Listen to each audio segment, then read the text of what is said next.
Hello students, once again very good morning. सुबह के 5:30 बज चुके हैं और एक बार फिर से हम और आप मिलकर कर रहे हैं एक रीजनिंग का नया सेशन, जिसमें करेंगे हम फिर से अपनी थोड़ी सी mental exercise. And of course ये वीक थोड़ा सा हैवी रहा है। क्यों? क्योंकि इस वीक में हमने जो टॉपिक पिक किया था आप सबके लिए, दैट वाज सिटिंग अरेंजमेंट। अब ये अभी चलेगा, संडे तक चलेगा डेफिनेटली। सिटिंग अरेंजमेंट के और भी टाइप ऑफ क्वेश्चंस हम लोग करेंगे, लेकिन आपको एक बात समझ लेनी है और एक बात बहुत अच्छे से जान लेनी है कि ये जो टॉपिक है एग्जाम में दो चीज़ें लेके आता है। या तो आप इसको अटेम्प्ट करोगे या तो आप इसको स्किप करोगे। अगर आप स्किप करते हो तो फिर आपको बाकी का पेपर अटेम्प्ट करना ही पड़ेगा, और अगर आप इसको अटेम्प्ट करते हो तो एक साथ आप 5 क्वेश्चन सॉल्व कर सकते हो। सो हम तो यही कहेंगे, प्रैक्टिस करो अपनी अच्छी, क्योंकि देखो क्वेश्चन ना डिफ़िकल्ट नहीं होता, बस वो टिपिकल होता है, ट्रिकी होता है कि हम एग्ज़ाम में समझ नहीं पाते कि एक्चुअली कंडीशन हमसे क्या कह रही थी।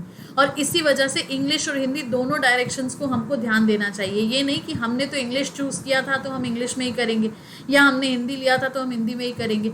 कई बार दोनों भाषाओं को मिला के, लैंग्वेजेस को मिक्स करके भी चीज़ें समझी जा सकती हैं। तो चलो आज के दिन की शुरुआत हम करते हैं आज के पॉजिटिव नोट के साथ, आज के पॉजिटिव थॉट के साथ, जो हमसे कहता है कि stop being afraid of what could go wrong and think of what could go right. मतलब क्या गलत हो सकता है ये सोच के डरने से अच्छा है क्या अच्छा होगा वो सोचें हम। तो बात तो सही है ना, हमारा सिलेक्शन नहीं होगा, हमसे पेपर सॉल्व नहीं होगा तो हम जाएंगे ही नहीं, तो हम बैठेंगे ही नहीं, तो हम एग्ज़ाम ही नहीं देंगे। क्योंकि पता है इतने सारे बच्चे जब फॉर्म भरते हैं ना, तो उसमें से 1 से 2% बच्चे ऐसे होते हैं जो मेन एग्जामिनेशन डे में पहुंचते ही नहीं है। रीज़न बिहाइंड, हमारी तैयारी ही नहीं थी, हमें पता था हम फेल हो जाएंगे। अरे भैया, जब पता था फेल हो जाओगे, तैयारी नहीं थी, तो फॉर्म क्यों भरा? चलो, फॉर्म भरना ज़रूरी था क्योंकि ऑब्वियस सी बात है कोई भी अपॉर्चुनिटी मिस आउट नहीं कर सकते। तो आप फिर एग्ज़ाम देने जाओ ना। देखो, एग्जामिनर को डिसाइड करने दो, पेपर को डिसाइड करने दो, आपके अटेम्प्टिंग लेवल को डिसाइड करने दो। आप पहले से कंक्लूजन पे मत पहुंचो ये सोच के कि अरे ये तो गलत हो जाएगा, हमारा अटेम्प्ट काउंट हो जाएगा, हम फेल हो जाएंगे, या हमारी नेगेटिव मार्किंग हो जाएगी, या फिर हमें अगले साल देना पड़ेगा। इन नेगेटिव थॉट से दूर रहो, है ना। बल्कि ये करो कि जो सही है, सही ये है कि तैयारी अपनी पूरी रखो, भले ही बॉर्डर लाइन की रखो, मत करो मेरिट की बात। ठीक है, इस बार हम सिर्फ इतना देखेंगे कि हमारे एग्जाम्स क्लियर होते हैं कि नहीं, फिर अगली बार मेरिट पे काम करेंगे। तो इस तरीके से क्या होगा ना, थोड़ा बोझा अपना जो है वो कम होता रहेगा, बर्डन कम होता रहेगा, स्ट्रेस कम होता रहेगा, और खुद को डिप्रेशन में जाने से आप रोक पाओगे, जो कि आजकल एक बहुत ही नई हवा चली है डिप्रेशन की, है ना। तो इसी सारी चीज़ों को लेके बस पॉजिटिव रहो, अपना माइंडसेट जो है उसको सीधा रखो, काम रहो, पेशेंट रहो, और ये समझो कि क्वेश्चन आपसे बड़ा नहीं है, आप ही बड़े हो, क्योंकि आप कंप्यूटर के इधर बैठे हो और क्वेश्चन कंप्यूटर के अंदर है। वो पैक है, वो बंद है, वो एक सिस्टम के अंदर है, और आप अपने हाथ पैरों के साथ बाहर खुले बैठे हो। तो बड़ा कौन कहलाया? आप ना। दिमाग आपके पास है, क्वेश्चन तो एक बार फिक्स हो गया। आपका दिमाग 10 तरीके से चल सकता है, पर क्वेश्चन तो जिस तरीके से रखा गया है उसी तरीके से रहेगा ना। अपने आप वो मनगढ़ंत कहानियाँ थोड़ी बनाने लगेगा। तो बस डरना नहीं है, आगे बढ़ना है और अटेम्प्ट करते रहना है। तो चलो, इसी डर को दूर भगाने के लिए एक और इनसाइड आउटसाइड का क्वेश्चन आज हमने लिया है। और आज इनसाइड आउटसाइड में अच्छी बात एक ये ली हमने कि आज हमने स्क्वायर टेबल लिया, क्योंकि लास्ट टू लास्ट क्लास जब हमने आउटसाइड फेसिंग लिया था तो उस आउटसाइड में हमने सर्कुलर में सेंटर और आउटसाइड दोनों ले लिया था। तो आज हमने इनसाइड आउटसाइड की क्लास में आपका स्क्वायर टेबल ले लिया, जिसमें आपके कॉर्नर्स और साइड्स आपको सब दिए जाते हैं और अलग अलग बताया जाता है कि कॉर्नर वाला अंदर देख रहा है, साइड वाला बाहर देख रहा है, या वाइस वर्सा, उस तरीके से। तो चलो फटाफट देखते हैं कि क्वेश्चन की कंडीशन होती कैसी है। लेकिन ऑफ कोर्स उससे पहले आपको पता है कि टेलीग्राम चैनल और ग्रुप को ज्वाइन करने के लिए जस्ट आपको हमारा नाम टाइप करना है पब्लिकली। आप आराम से इस टेलीग्राम ग्रुप को सर्च कर पाओगे और उस पर कनेक्ट हो जाओगे। अगर अभी तक नहीं जुड़े हो तो फेसबुक पेज को लाइक करो, ज्वाइन करो। रीजनिंग बाय समष्टि मैम में आपको रेगुलर बेसिस पे अपडेट्स और नोटिफिकेशंस मिलते रहते हैं। और इसके अलावा डायरेक्टली आप फेसबुक पे भी हमें सर्च कर सकते हो समष्टि मैम रीजनिंग गुरु के नाम से। तो जितने भी मीडियम से, जितने भी मोड्स से हमारे साथ जुड़े रहोगे, उतने मीडियम और मोड्स के साथ आप हमसे कम्युनिकेट कर पाओगे और आप अपनी प्रॉब्लम्स को दूर कर पाओगे। अब बात आती है अनअकैडमी की। Unacademy the highest online growing platform है। आप सभी इस पे पहले से जुड़े हो, लेकिन हम अभी फ़िलहाल जुड़े हैं नए नए, तो हमें फॉलो करना बिल्कुल ना भूलें। फॉलो करने से फ़ायदा ये होगा कि फ्री स्पेशल क्लासेस की नोटिफिकेशंस आपको मिलने लगेंगे। अब फ्री स्पेशल क्लासेस जो हमने 2 शुरू करी है, एक सुबह 7:30 से 8:30 बैंक की होती है और 9 बजे से 10 बजे तक एसएससी की होती है।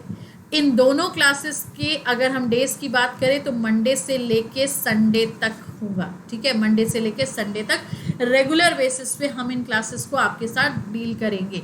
अब अनअकैडमी का ओवरऑल सब्सक्रिप्शन अगर आपको लेना है, जिसमें आप कोई भी प्लस कोर्स चाहो पढ़ सकते हो, किसी भी एजुकेटर से पढ़ सकते हो, तो उस सब्सक्रिप्शन अमाउंट के 10% डिस्काउंट के लिए आपको SMS 10 कोड यूज़ करना है। SMS 10 कोड यूज़ करते ही आपको मिल जाएगा पूरा का पूरा 10% का डिस्काउंट, राइट। अब इतनी बातें सारी अगर अब क्लियर हैं तो हम आगे बढ़ते हैं और आज के सेशन की शुरुआत करते हैं क्वेश्चंस के साथ। क्वेश्चन कहता है हमसे, पहले इंग्लिश में अगर देखें कि ABCDEFGH are sitting around a circular table square table in such a way that 4 of them sit at 4 corners of the square while 4 sit in the middle of the 4 sides। क्या का question है कि ABCDEFGH एक वर्गाकार मेज के चारों ओर इस प्रकार बैठे हैं कि उनमें से 4 व्यक्ति कोनों पर बैठे हैं जबकि 4 व्यक्ति प्रत्येक भुजा के मध्य में बैठे हैं। अब क्या कहा, Those who sit at corners faces outside, मतलब कॉर्नर वाले बाहर की ओर देख रहे हैं, and those who sit at middle of sides faces the center।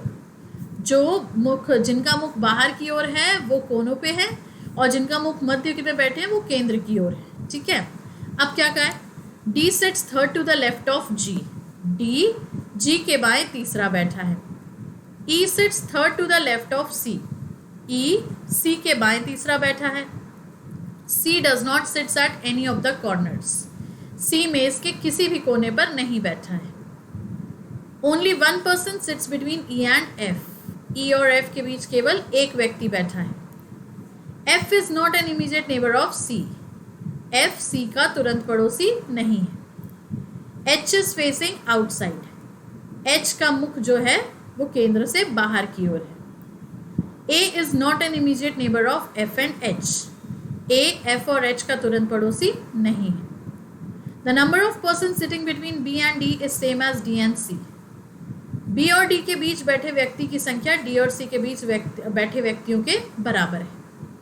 तो अब इससे हम क्या समझें कि हमें सबसे पहले तो एक स्क्वायर टेबल बनानी है। तो आपको पता है हम 2 कंडीशन लेके चलेंगे क्योंकि पॉसिबिलिटी भी तो ऑब्वियसली होती है, तो हमें पता ही नहीं होता है कि किसको कहाँ रखना है। हाँ, इतना हमें पता है कि जो कॉर्नर्स पे बैठ रहे हैं वो आउटसाइड फेसिंग है और जो सेंटर पे बैठे हैं वो इनसाइड फेसिंग है। कॉर्नर्स वाले आउटसाइड हो गए और सेंटर वाले ये इनसाइड हो गए, ठीक है। अब देखो आगे क्या होता है, D sits third to the left of G।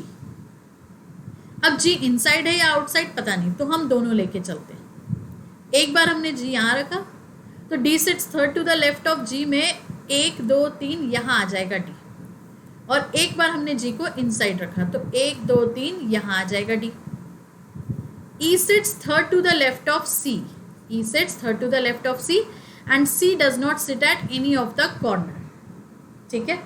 अब C किसी कॉर्नर पे नहीं है तो बट ऑब्वियस सी बात है कि C किसी ना किसी साइड पे होगा, और E sits third to the left of C बोला है। तो अब देखो अगर आपने C को यहाँ बिठाया तो 1 2 3 E इधर आ जाएगा, अगर आपने C को यहाँ बिठाया तो 1 2 3 E इधर आ जाएगा। अच्छा, इस पे एक चीज़ और आ गई है, H इज फेसिंग आउटसाइड, तो हमें ये पता चल गया कि H जो है हमारा कॉर्नर पे ही आएगा। 1 person sits between E and F, अब E और F के बीच में कोई एक बैठेगा। तो अब बात समझो, अगर E आया यहाँ तो F इधर आ जाएगा, ठीक है। अगर हमने मान लो क्या करें, आपको बिठा के ही बताते हैं तो समझ में आएगा। हमने ये कहा कि मान लो C को यहाँ बिठाया तो E इधर आ जाएगा, F को फिर इधर बिठाना पड़ेगा। लेकिन फिर वहीं अगली कंडीशन हमसे ये कही गई है, कहाँ गया हमारा पेन, ये रहा कि F is not an immediate neighbour of C। अब F अगर C का नेबर नहीं है तो ये कंडीशन गलत हो गई ना, ये पूरी की पूरी। अब मान लो हमने C को यहाँ बिठाया, ठीक है, हमने मान लो C को यहाँ बिठाया तो उस हिसाब से 1 2 3 E इधर आ जाएगा, और E के इधर आते ही F की पोजीशन जो यहाँ C की वजह से कैंसिल हुई थी वो यहाँ सही हो जाएगी, डिपेंड्स। अब वहीं अगर हम यहाँ देखें तो C does not sit at any corners है, तो मान लो हमने C को यहाँ बिठाया, C के साथ E को यहाँ बिठाया, F को यहाँ बिठा सकते हैं, इसके अलावा नीचे वाली कंडीशन में और कोई ऑप्शन नहीं है। चलो आगे देखें अब क्या कहा है हमसे। Only one person sits between E and F, ये हो गया. F is not an immediate neighbour of C, ये भी हो गया. एच इज फेसिंग आउटसाइड, तो एक जगह बची है यहाँ पे हमारे पास, यहाँ हमने एच बिठा दिया. और इधर अगर हम देखें तो हमारे पास एच के लिए 1 2 3 जगह है. A is not an immediate neighbour of F and H. अब ए जो है एफ और एच का नेबर नहीं है. तो अब मान लो हमने अगर एच को यहाँ बिठाया होता तो बाय डिफ़ॉल्ट हमें ए को यहाँ बिठाना पड़ता इस पॉसिबिलिटी में. तो हम यहाँ पे एच को नहीं बिठाएंगे क्योंकि ए जो है हमारा एच और एफ का नेबर नहीं है. तो ए को हमने यहाँ ले लिया, लेट्स से फॉर एग्जाम्पल. और यहाँ अगर हम देखें एच और एफ का नेबर नहीं है, दैट मीन्स ए आ जाएगा इधर. बचा एक कैरेक्टर है बी, तो ये जगह हो गई बी की. तो हमारा एक ये डायग्राम तो कंप्लीट हो गया. अब आए नीचे. अब एच हमारा यहाँ या एच हमारा यहाँ, ठीक है. तो अब मान लो हमने एच को यहाँ बिठाया. अगर हमने एच को यहाँ बिठाया तो बी को यहाँ बिठाना पड़ेगा. और मान लो हमने एच को यहाँ बिठाया तो बी को यहाँ बिठाना पड़ेगा. तब जो अगली कंडीशन थी कि यहाँ पे ये number of person sitting between B and D is same as D and C. तो यहाँ पे बी और डी के बीच में एक, या बी और डी के बीच में इधर से देखो तो इतने, और सी और डी के बीच में तो यहाँ पे नन है ना. दैट मीन्स बाय डिफ़ॉल्ट हमें बी यहाँ चाहिए था. तो इस बात से समझे ये डायग्राम हमारा क्या हो जाएगा, कैंसिल हो जाएगा. बात समझ आई. तो हमारा जो क्लियर एक अरेंजमेंट बन के आएगा वो यही बन के आएगा कि कॉर्नर्स वाले तो आउटसाइड हैं, सेंटर वाले इनसाइड हैं. ठीक है. अब जो हमने यहाँ पे जी रखा था, और जी से फिर हमने किसको रखा था, डी को रखा था यहाँ. फिर हमने सी को यहाँ लिया था, ई को यहाँ लिया था. हमें तो याद हो गया, देखो करते करते आपको भी हो ही गया होगा. और ई से फिर एफ को यहाँ ले लिया था. इतना लेने के बाद एच भी हमारा आउटसाइड था तो इस कॉर्नर पे आ गया था. अब ए हमारा एफ और एच दोनों का नेबर नहीं था तो ए इधर आ गया था. बचा हुआ बी इधर आ गया था. तो कंडीशन देखो सेटिस्फाई हो गई ना. सी और डी के बीच में एक, तो बी और डी के बीच में भी.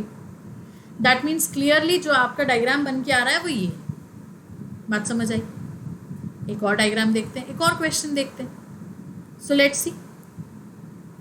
अब इस क्वेश्चन में क्या कहा गया देखो. 8 पर्सन से again S T U V W X Y और Z sitting around a square table in which 4 of them sitting at 4 corners while 4 of them sitting at the middle of sides. तो वही बात हो गई कि 4 लोग जो हैं कोनों पर बैठे हैं जबकि 4 लोग पंक्ति के मध्य में बैठे हैं. अब आगे दिया है जो व्यक्ति कोनों पर बैठा है वो केंद्र की ओर देख रहा है, जबकि जो व्यक्ति पंक्ति के मध्य में बैठा है वो केंद्र के बाहर देख रहा है. तो अब वाइस वर्सा हो गया. कॉर्नर वाला इनसाइड हो जाएगा और साइड वाला आउटसाइड हो जाएगा. ये बात समझ में. अब आगे देखो क्या है.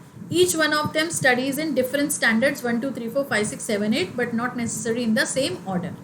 ठीक है. प्रत्येक व्यक्ति अलग अलग कक्षा में 1 2 3 4 5 6 7 8 में पढ़ता है, लेकिन ज़रूरी नहीं कि इसी क्रम में. एस यू के बाएं तीसरा है.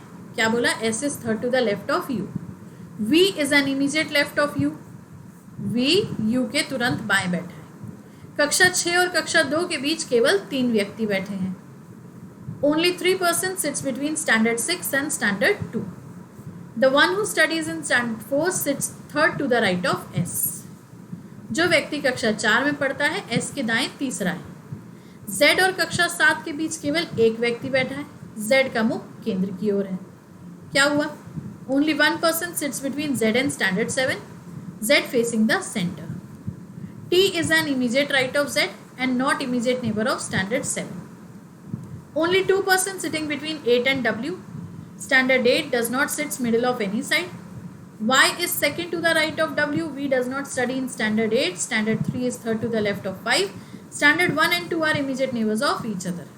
तो यही कंडीशंस आपको यहाँ हिंदी में दी है कि T Z के तुरंत दाएं बैठा है और कक्षा 7 का तुरंत पड़ोसी नहीं है. कक्षा 8 और W के बीच में केवल 2 व्यक्ति हैं. कक्षा 8 पंक्ति के किसी भी मध्य में नहीं बैठा. वाई डब्ल्यू के दाएं दूसरा है. वी कक्षा 8 में नहीं पढ़ता. कक्षा 3 कक्षा 5 के बाएं तीसरा है. कक्षा 1 और कक्षा 2 एक दूसरे के तुरंत पड़ोसी हैं.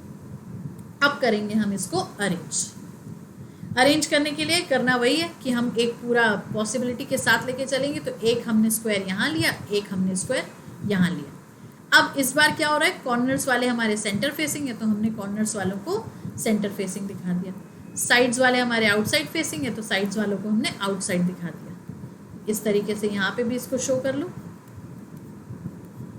ठीक है, ये हमारा इनसाइड हो जाएगा और ये हमारा आउटसाइड हो जाएगा. अब देखो क्या हो रहा है, S is third to the left of U, पर यू की फेसिंग कहाँ है ये तो हमें पता ही नहीं, तो हम दोनों लेके चलते हैं। एक बार यू यहाँ, तो एस इज थर्ड में एस आ गया इधर, और एक बार मान लो हमने यू को ले लिया यहाँ सेंटर फेसिंग, तो 1 2 3 एस आ गया इधर, ठीक है। V is an immediate left of U, इस कंडीशन में V यहाँ आ जाएगा और इस कंडीशन में V यहाँ आ जाएगा। अब ओनली 3% सिट्स बिटवीन 6 and 2, तो ये याद रखना। One who studies in standard 4 sits third to the right of S, तो ऊपर के कंडीशन के अकॉर्डिंग 1 2 3 यहाँ आ जाएगा हमारा स्टैंडर्ड 4th वाला, और इसके अकॉर्डिंग 1 2 3 यहाँ कॉर्नर पे आ जाएगा हमारा स्टैंडर्ड 4th वाला। अब only 1% sits between Z and standard 7, और Z is facing the center, and if Z is facing the center और ये बोला जा रहा है, तो हम एक काम करते हैं, एक में Z को यहाँ रखते हैं और एक में हम Z को यहाँ रखते हैं, दोनों कंडीशन हो जाएंगी हमारी दोनों प्लेसिंग पे। अब इसके अकॉर्डिंग क्या था कि स्टैंडर्ड 7 और Z के बीच में कोई एक, स्टैंडर्ड 7 मान लो एक बार हमने यहाँ ले लिया, और स्टैंडर्ड 7 हमने एक बार यहाँ ले लिया U के साथ, दोनों कंडीशन हो गई ना, देखो ठीक है। अब T is an immediate right of Z, अब देखो T is an immediate right of Z, अगर हम ऊपर के यहाँ के डायग्राम से लें तो इधर आ गया हमारा T, और यहाँ से अगर हम लें तो हमारे पास T को बिठाने की जगह ही नहीं है ना, बात समझ आई। अच्छा, अगर हम यही Z यहाँ बिठाते तब भी हम नहीं बिठा पाते, क्योंकि यहाँ तो S बैठा हुआ था, दैट मीन्स हमारा ये डायग्राम जो है क्या हो जाएगा, कैंसिल हो जाएगा। बात समझे, कितना आसानी से हो गया एक कंडीशन से, ठीक है। तो अब ज़रा हम इसको क्लियर कर देते हैं और फिर से देखते हैं कि हमारे पास कितनी कंडीशंस बन के आई थी, ठीक। कॉर्नर्स वाले हमारे इनसाइड फेसिंग हैं और साइड्स वाले हमारे आउटसाइड फेसिंग, ठीक है। तो अब यहाँ S is third to the left of U था, U को हम यहाँ लेके रखे थे, S को यहाँ लेके रखे थे, U के लेफ्ट में V था तो V को हमने यहाँ ले लिया था, और Z को हमने सेट किया था यहाँ, और 7th को सेट किया था यहाँ, और T immediate right of Z था, तो इमीडिएट राइट दैट मीन्स यहाँ, और स्टैंडर्ड 4th भी यहीं था, ठीक है। अब क्या हुआ, only 2% sitting between 8 and W, देखो 3% यहाँ पे दिए हुए थे हमारे पास कि 6 और 2 के बीच में है, और 2% स्टैंडर्ड 8 और W के बीच में है। Standard 8 does not sit in the middle of sides, अब स्टैंडर्ड 8 वाला मिडिल ऑफ साइड पे नहीं है, तो ऑब्वियसली कहाँ होगा, ये होगा आपका कॉर्नर पे। तो अब स्टैंडर्ड 8 को हमने यहाँ लेना है, यहाँ इसीलिए लेना है क्योंकि अगर आप इधर लोगे तो फिर आप W को मैचअप नहीं कर पाओगे, ठीक है। अच्छा, क्योंकि ये भी बोला है ना कि स्टैंडर्ड 8 मिडल ऑफ साइड नहीं है, तो वो कॉर्नर पे ही रहेगा। अब W की प्लेसिंग की अगर हम बात करें 2% इन बिटवीन के हिसाब से, क्योंकि W और दो लोगों के बीच में क्या था, वो था, और V हमारा स्टैंडर्ड 8 में नहीं था, आगे कंडीशन में हमें यहाँ पे ये भी तो दिया हुआ है ना, इसीलिए हमने स्टैंडर्ड 8 को यहाँ नहीं रखा, तो इस हिसाब से W को हमें यहाँ ही रखना पड़ेगा, ठीक है। ये हो गया। Y is second to the right of W, एक कंडीशन अब ये है, Y is second to the right of W, तो Y आ गया यहाँ, क्योंकि अगर आप W को इस पोजीशन पे रखते तो फिर आप Y को सेट नहीं कर पाते, ठीक।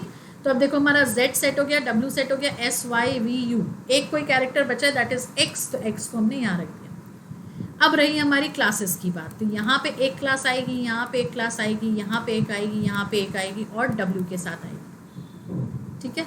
1 और 2 एक दूसरे के नेबर हैं। अब 1 और 2 अगर एक दूसरे के नेबर हैं, और आगे कहीं पे दिया भी हुआ है क्या हमारे पास कि yes standard 3 is third to the right of standard 5, ठीक है। Standard 1 and 2 are immediate neighbours of each other, ठीक है। और आगे क्या देखें तो V के लिए Y के लिए कहीं पे कुछ दिया है, कोई कंडीशन हमारी छूट रही है, मिस आउट हो रही है, so yes of course let's see, okay. The one who studies, एक बार फिर से देख लो यहाँ से सारा का सारा, S sits third to the left of U हो गया, V is an immediate left of U, ये भी हो गया। 3% sits between 6 and 2, अब 6 और 2 के बीच में 3 लोग, तो ऑब्वियस सी बात है कि हमें यहाँ पे 6 और यहाँ पे 2 लेना पड़ेगा, क्योंकि अगर यहाँ पे 2 लोगे तो फिर आपको 1 और 2 साथ में बिठाना है, और दूसरा 3 और 5 के बीच में गैपिंग भी चाहिए, तो इस हिसाब से हमारा 1 इधर आ जाएगा, और 3 और 5 के बीच गैपिंग की बात करें सो यस, इसके अलावा क्या ही बेस्ट ऑप्शन बन सकता है, ठीक है। तो देखो यही होता है, कोई कंडीशन अगर कहीं पे मिस आउट हो रही है तो पूरे क्वेश्चन को दोबारा पढ़ने के बाद हम उसको चेक कर सकते हैं, ठीक। तो लाइकवाइज ये हो गया हमारा एक क्लियर अरेंजमेंट इनसाइड आउटसाइड का। तो अब जब आपको इसका PDF मिलेगा तो आपको इसके डायग्राम्स भी वहीं पे मिल ही जाएंगे। बट यस, बिल्कुल मत भूलना कि क्वेश्चन को अटेम्प्ट करने के लिए उसको पढ़ना ज़रूर है, और एग्ज़ाम में भी आपको यही चीज़ फॉलो करनी है। अगर आप पढ़ोगे नहीं क्वेश्चन को और पहले ही डिसाइड कर लोगे तो कई बार ये होगा कि ईजी भी छूट जाएगा।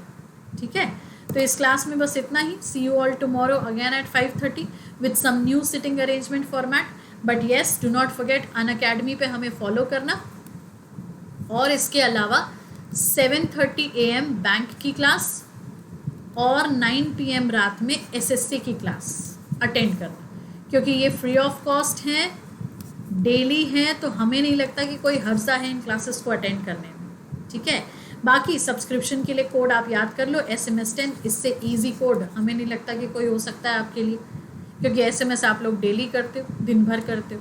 तो SMS10 यूज़ करके आप अनअकैडमी का कोई भी सब्सक्रिप्शन लेके उसका 10% डिस्काउंट अवेल कर सकते हो। वीडियो पसंद आया है लाइक करेंगे, शेयर करेंगे और चैनल को सब्सक्राइब करेंगे। So thank you so much for watching. Keep practicing. Have a good day.